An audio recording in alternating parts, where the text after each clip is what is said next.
যা যা যা, তোরা গুজরাট চলে যা, চেন্নাই চলে যা, সারাদিন মাথার ঘাম পায়ে ফেলিয়ে ইনকাম করে বাড়িতে পাঠা। আর এদিকে দেখ, বাড়ির বউটা দীঘা চলে যাচ্ছে উন্নয়নের পাঁচালী গান গাইতে।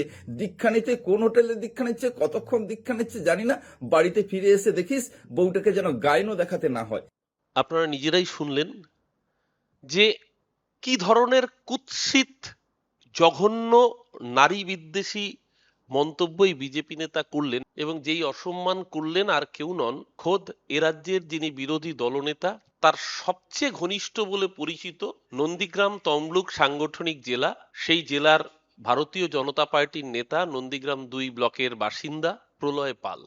কোন ঘটনার প্রেক্ষিতে? যখন কিছুদিন আগে নন্দীগ্রামের মায়েরা বোনেরা তারা জানিয়েছিলেন যে মমতা বন্দ্যোপাধ্যায় দীঘায় যে জগন্নাথ ধাম তার আদলে যে অপূর্ব মন্দির তৈরি করেছেন, সেখানে প্রভুর দর্শন করতে যাবেন।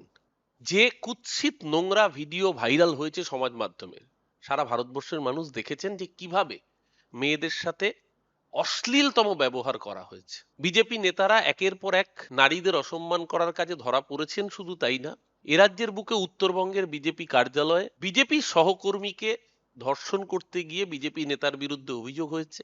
দক্ষিণবঙ্গে একই ঘটনা দেখা যাচ্ছে। তাই আজকে এই প্রলয় পালের ভিডিও সামনে আসার পরে বিজেপির যে স্লোগান ছিল বেটি বাঁচাও বেটি পড়াও, সামগ্রিকভাবে হাতরাস উন্নাও থেকে শুরু করে মণিপুর ঘুরে যখন গোটা ভারতবর্ষের মানুষ বিজেপির দিকে তাকাচ্ছে, মানুষ আর বলছে না বেটি বাঁচাও বেটি পড়াও, মানুষ বোধহয় স্লোগানটাকে বদলে এখন করে দিয়েছে বেটি বাঁচাও পর বিজেপি সে।